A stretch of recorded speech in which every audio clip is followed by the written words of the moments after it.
Краков бойынша сіңірлік тігісті салу техникасы.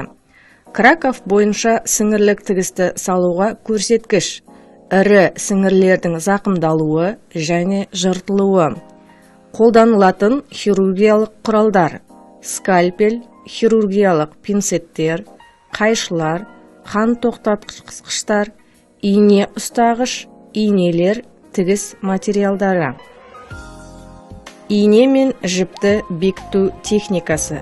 Инені 3/3 еселенген инені сабақтау әдісін қолдана отырып, көзге жақын инені 3/1 ине ұстағыштың ұшымен қысады.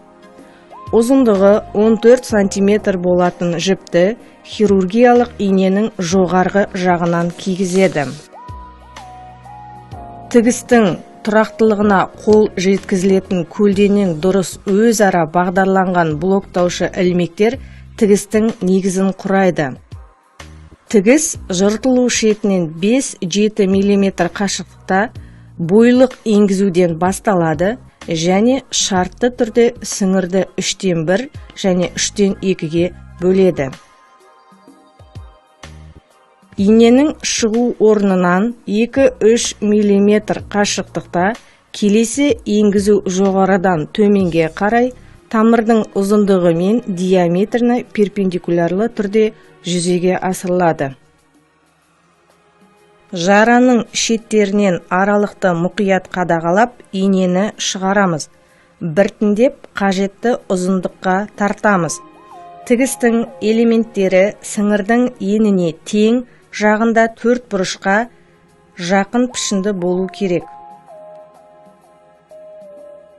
Тігістің екінші жағы тігістің элементтеріне жүктемелердің біркелкі таралуы оның бір тектілігін қамтамасыз етеді.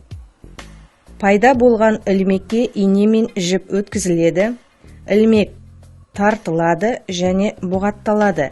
Келесі ілмек кері бағытта пайда болады. Жіптердің дұрыс бұрышта және бір-бірінен тең қашықтықта бағыттау керек.